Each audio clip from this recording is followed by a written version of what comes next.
రాజశేఖర రెడ్డి గారు రాజకీయ భిక్ష పెట్టాడు, ఆయన కుటుంబం కదా అని చెప్పి భరాయించాను. కొన్ని రోజులు ఏడ్చుకునే రోజులు ఉన్నాయి, నా కళ్ళ నీళ్లు కూడా ఇనిగిపోయినాయి. అదే పరిస్థితి అది. అయినా కూడా రాజశేఖర గారు గుర్తుకొచ్చేవాళ్ళు, మా ఫ్యామిలీకి అట్లా గుర్తుకొచ్చారు. కానీ ఈ రోజు ఎన్ని రకాలుగా ఇంకా ఆయన మారలా. కోటరీ, ఆ కోటరీతోనే నడుస్తా ఉంది, మళ్ళీ అదే కోటరీ నడుపుతా ఉన్నాడు. ఎక్కడ కూడా అందరూ చూస్తానే ఉన్నారు, అదే సిస్టమ్, అదే కథ.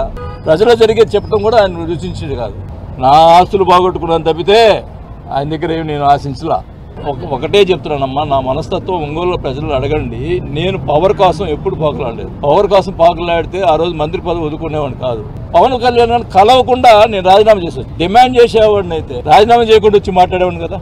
రాజకీయంగా నాకు అన్యాయం జరిగింది, సరే ఇవన్నీ ఇప్పుడు ఏదో బయటకు వచ్చి మాట్లాడటం కరెక్ట్ కాదు. వాళ్ళు ఏమైనా మాట్లాడితే అప్పుడు నేను స్పందిస్తా, ఏం జరిగినాయి కూడా అన్ని చెప్తా. వాళ్ళు ఎవరన్నా రాంగ్ గా రేపు స్పందిస్తే మటుకి మొత్తం ఏం జరిగినాయి కూడా పబ్లిక్ గా తెలిపోతాయి. కూటమి ఉంది, ఇప్పుడు అక్కడ ఎమ్మెల్యే ఉన్నాడు. తెలుగుదేశం వాళ్ళని ఎలా చూసుకుంటారో జనసేనలో ఉన్నటువంటి వాళ్ళని కూడా అలా చూసుకోవాలి అన్నదే నాది. ఏమైనా తేడా వస్తే మటుకి అధిష్టానంగా చెప్తాను, అంతేగాని నాకేదో తాగా పట్టుకొని చేయాలని కాదు. అది ప్రజల తీర్పు శిరసావహిస్తాం. అది ఎమ్మెల్యే అయ్యాడు, డెఫినెట్ గా ఈ గాట్ పవర్.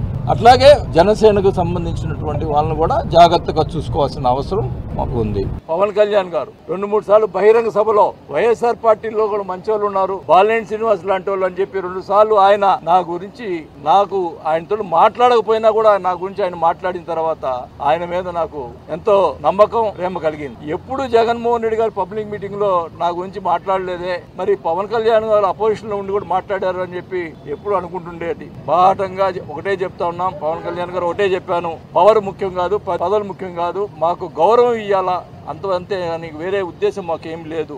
మన నాయకుడు పవన్ కళ్యాణ్ గారిని మనం అందరం కూడా ఆయనకి మంచి పేరు తీసుకొచ్చే దానికోసం మేమందరూ కూడా కృషి చేస్తామని చెప్పి కూడా తెలియజేసుకుంటూ, ఆయన అడగానే నన్ను పార్టీకి ఆహ్వానించినందుకు పవన్ కళ్యాణ్ గారికి నా ధన్యవాదాలు తెలుపుకుంటా ఉన్నాం.